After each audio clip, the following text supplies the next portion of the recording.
Sobat-sobat semuanya, apa kabarnya? Mudah-mudahan kalian sehat selalu ya, dan dimurahkan rezekinya oleh Tuhan Yang Maha Esa. Sobat-sobat semuanya, ini lebih dari 10 tahun tanaman ini menghuni Taman Hijau Permai TKP seperti yang di belakang saya ini. Di TKP itu adalah kesimpulan dari Taman Hijau Permai. Sobat-sobat semua, tanaman ini sudah lama ada di sini, namun banyak yang tidak tahu namanya. Bahkan belum ada yang tahu namanya sampai dengan saat ini. Ini coba akan saya telusur ya, karena tidak tahu namanya, dan yang pertama kali tanam di lingkungan ini adalah saya, sehingga orang menyebutnya itu kalau ditanya itu ini pohon apa, mereka nyebutnya pohon Pak Harno. Itu lama bertahun-tahun ya, dan ini menjadi PR bagi saya, sobat-sobat semuanya, karena sebarannya begitu luas belum diketahui namanya, bahkan sudah ada yang dipindahkan ke di tempat-tempat yang lain. Nanti akan saya telusuri, saya identifikasi berdasarkan menurut buku-buku yang ada, dipelajari morfologi daunnya, ya, kemudian bunganya, kemudian juga lewat buahnya, begitu juga dengan karakter batangnya yang lain, sobat-sobat. Oke, ikuti terus video ini sampai dengan tuntas. Dan ini satu tempat yang rindang ya sobat-sobatku, dari tanaman yang lagi kita identifikasi itu. Jadi untuk cabangnya, sehingga membuat ini teman-teman ini merasa teduh, sejuk di sini. Mereka bisa main gadget di sini, sobat-sobatku.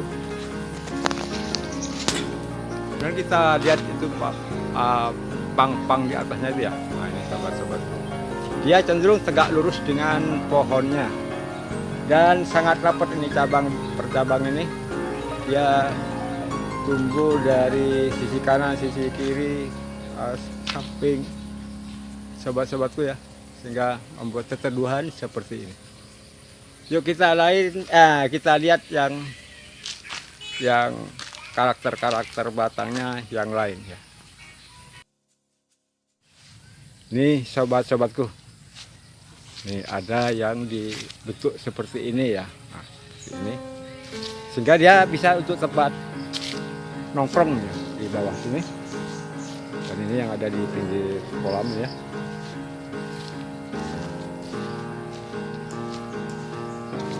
Di pinggir kolam, dan atasnya seperti ini ya.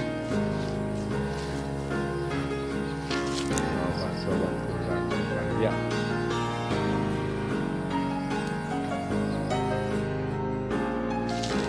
Ini juga sobat-sobatku ya, bentuk segitiga melebar ke atas gitu ya.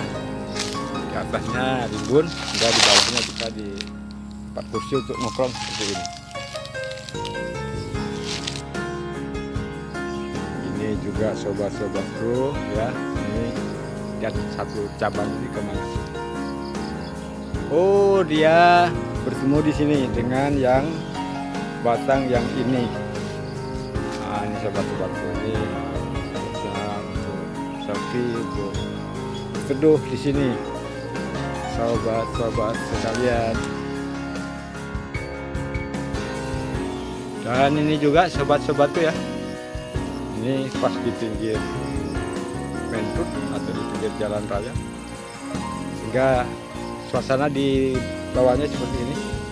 Ini ada di pinggir kolam ini ujungnya, ya, dia membuat keteduhan seperti ini sobat-sobatku.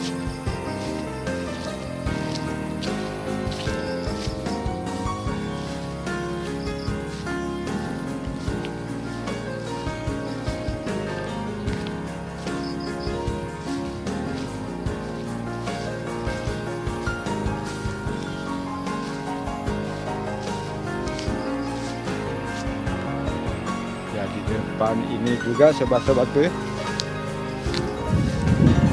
Ini merupakan ikon dari taman ini, Taman Kijung Permai.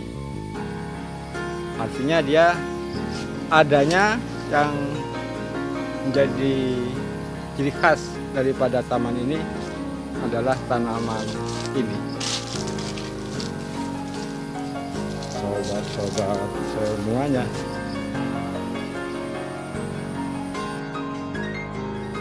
dan ini sobat-sobat semuanya, inilah sebenarnya tanaman yang pertama kali ditanam. Kalau tadi kita ngeliput dari bagian sana tadi itu adalah generasi kedua. Artinya kita ambil dari cabang-cabangnya di sini, kemudian kita tanemin,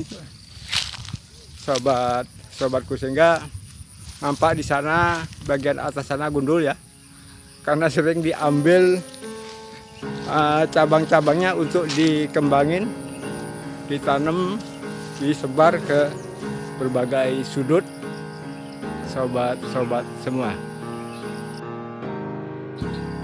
Ini di salah satu sudut di pinggir kolam ini, sobat-sobatku ya. Jadi kalau kita hitung ini mungkin udah ratusan sobat-sobatku tanaman ini menyebar di sekitaran TKP Taman Kijung Permai.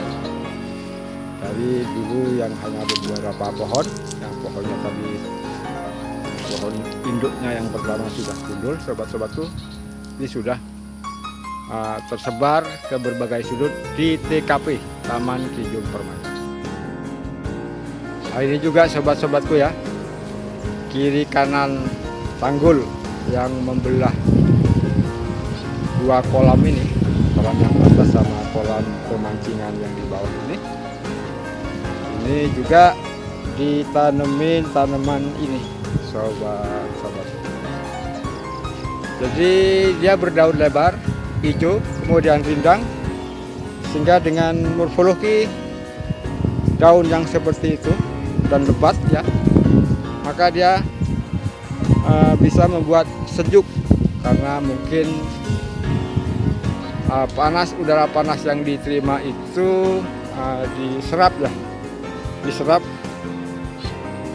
sehingga menjadi dingin, sobat-sobatku. Ini sobat-sobatku ya, ini di penyeberangan sana ya, di sisinya itu juga ada pohon ini.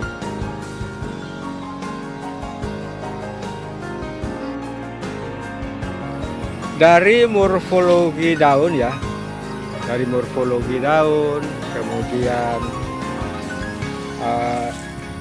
morfologi buahnya, ada kemungkinan itu masih ada kekerabatan dengan nangka, sobat-sobat, yang ada di depan saya. Jadi daunnya ada kemiripan ya, lihat garis-garisnya tadi. Kemudian dari bentuk buahnya tadi, cuman mereka dia bulat kayak jempol ya, kayak jempol kaki, lebih besar dikit, berlekuk-lekuk dan bergerigi seperti ini, dan warnanya agak kecoklatan, tidak seperti nangka. Kita nanti identifikasi lebih jauh lewat taksonomi, sobat-sobatku. Oke, sobat-sobatku ya, ini buahnya nih ya. Nah, ini buah daripada tanaman ini yang kita belum tahu namanya, nanti kita coba identifikasi, mudah-mudahan bisa ketemu namanya. Jadi biar gak menyebutnya lagi ini namanya tanaman Pak Harno atau buah Pak Harno, jadi saya gak ada buahnya gitu, sobat-sobatku. Nah, ini juga ya, kita juga nanti akan coba belah ya, ada apa di dalamnya. Kita petik nih, sobat-sobat. Di atas sana juga nampak banyak itu ya, sobat-sobatku. Konon ini bagus untuk umpan kalau mancing ya. Nah, ini di depan sana ada kolam ya. Kolam. Karena apa? Karena memang mereka tumbuh di tebing atau di sisi kolam ini, kemudian jatuh membusuk, kemudian dimakan oleh ikan yang ada di situ. Oke, ini kita update lagi.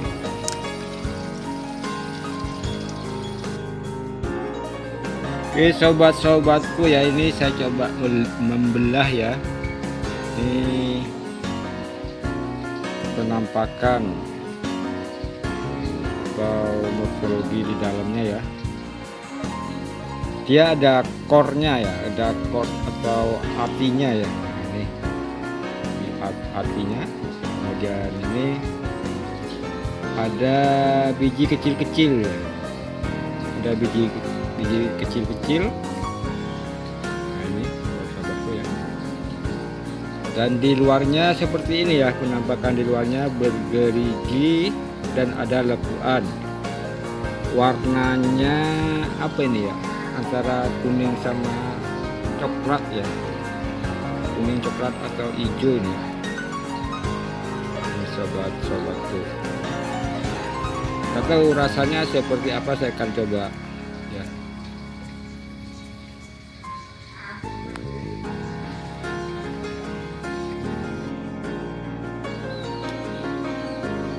Oke sobat-sobatku, saya coba mencicipi buah ini ya. Seperti apa rasanya, biar identifikasinya komplit yang bisa disajikan kepada pemirsa sekalian.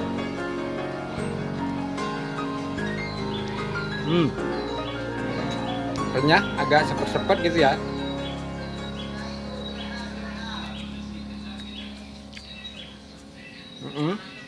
Dan ada pahit-pahitnya di bagian core-nya, bagian hatinya, sobat-sobatku.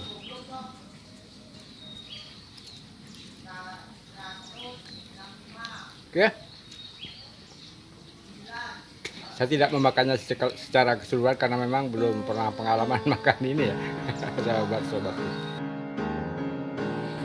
Dan ini sobat-sobat yang berbahagia ya. Ini morfologi daun daripada yang kita sedang identifikasi ini. Daunnya seperti ini, hijau ya, hijau. Dan seperti ini, kemudian di bagian daun muda ini di sini ada apanya ya? Ada kelopak lah ya, kelopak daun. Ini kalau dari belakang seperti ini penampakannya sobat-sobatku. Oke. Sementara ada ini tidak lurus begini ya, tapi berselang-seling. Tapi juga ada yang lurus ya. Ini identifikasinya supaya lengkap nih sobat-sobat. Dan saya coba akan bandingkan dengan morfologi daun mengkudu. Nah, ini sobat-sobat. Jadi ada kemiripan ya. Cuman bedanya daun mengkudu itu lebih gelap dan cenderung mengkilap. Nah, sementara ini bunganya ya, buah mengkudu itu mirip-mirip corona, cuma dia di bagian ujung aja ada perintilan ya. Nah, ini sobat-sobatku ya. Ini bunga mengkudu. Dan bunga daripada tanaman ini juga mirip corona, sangat mirip dengan corona. Dia berukuran ya kira-kira ya sama dengan buahnya ini ya. Buahnya cuma ada ini ya di bagian luar. Kenapa saya bandingkan dengan mengkudu ini? Apakah kedua tanaman ini nanti kita secara ilmu taksonomi ya, pengklasifikasian tanaman ya, itu apakah ada hubungannya, apakah ada hubungan famili, sobat-sobatku. Oke.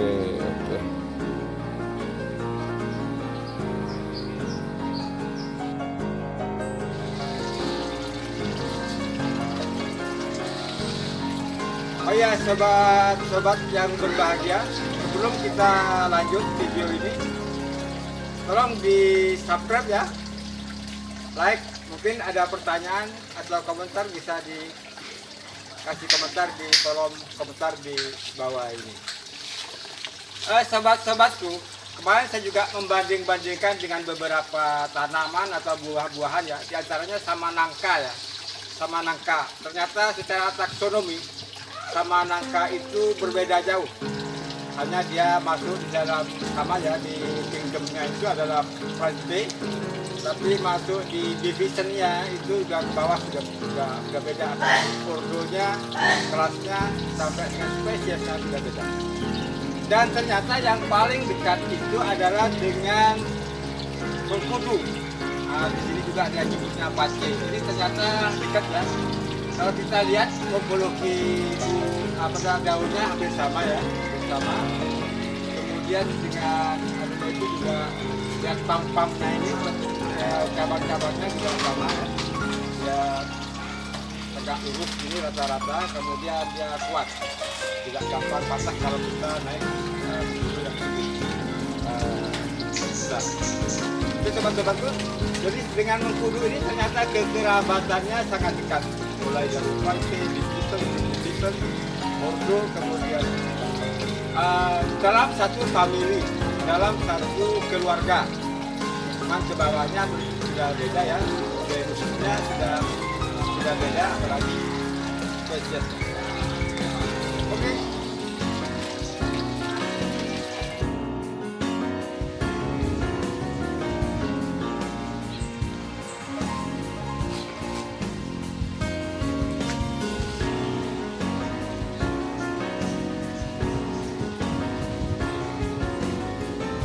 Sobat-sobat semuanya, jadi tanaman ini rindang ya, karena dia banyak cabang-cabangnya.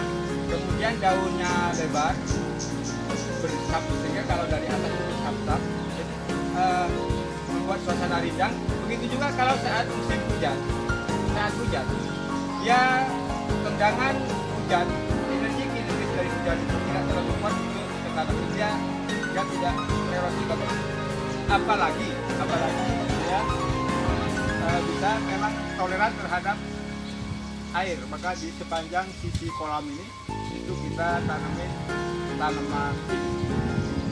Sobat-sobat semuanya, konon di Sulawesi Tenggara tanaman ini dipakai untuk rehabilitasi lahan karena sifat-sifatnya tadi, jadi dia juga membuat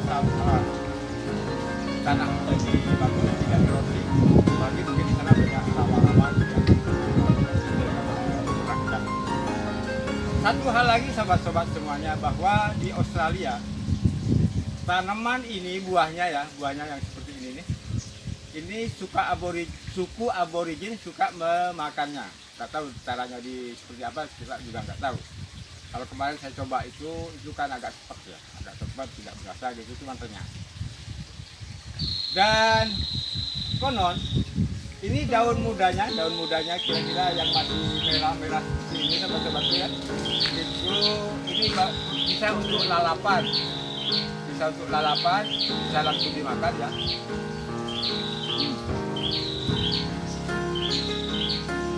Ini barangkali kalian suka lalapan, atau juga bisa dibuat sayur dengan cara dikukus, sobat-sobat.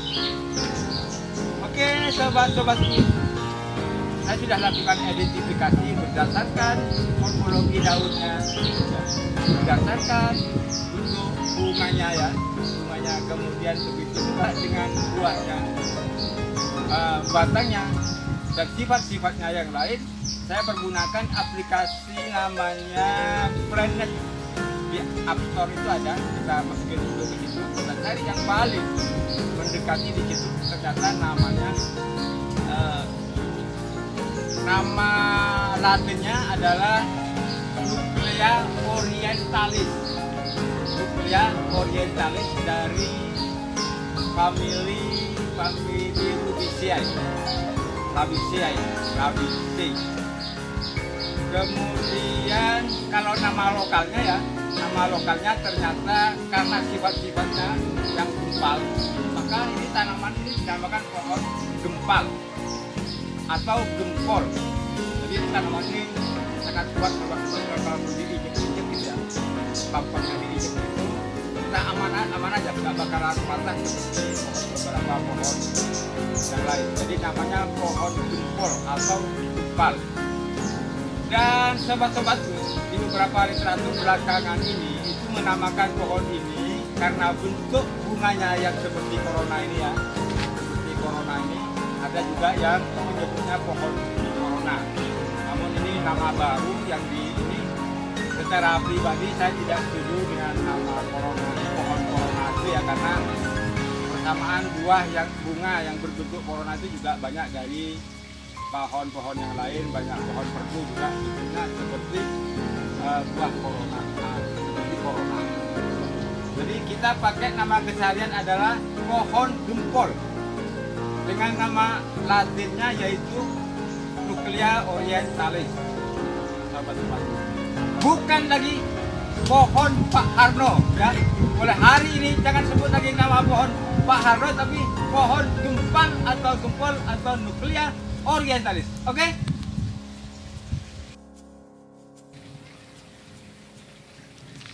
Oke sahabat-sahabat semuanya, secara singkat begini ya cara identifikasinya. Pertama ambil gambar daunnya, kemudian bunga, buah, dan boleh juga yang lain. Kemudian masukkan ke dalam aplikasi Planet ya, seperti di gambar ini. Nah, seperti di gambar ini. Kemudian masukkan gambar tadi, maka dia akan memberi pilihan-pilihan. Nanti mana yang paling mendekati atau sama, sahabat-sahabatku ya.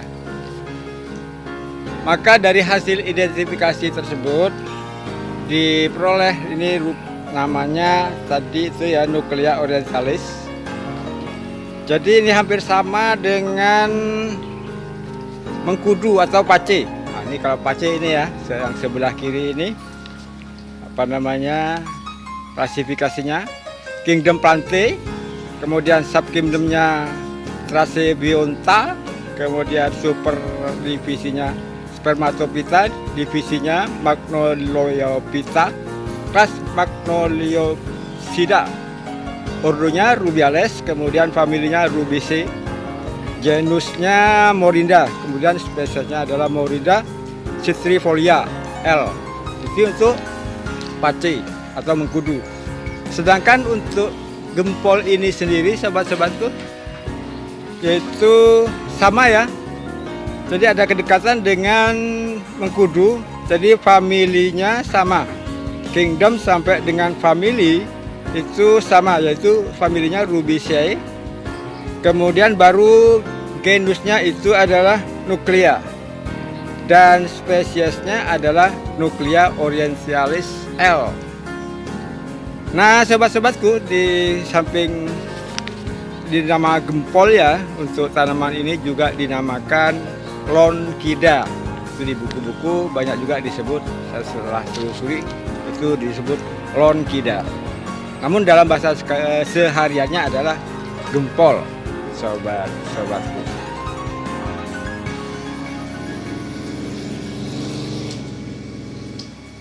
Oke, sobat-sobatku, dengan sifat-sifat tanaman gempol atau Nuclea orientalis itu ya, yang dia berfungsi sebagai penahan erosi, baik itu dari hujan maupun dari akarnya ya. Kalau hujan itu dari daunnya ya, hujan itu penahan erosi ya.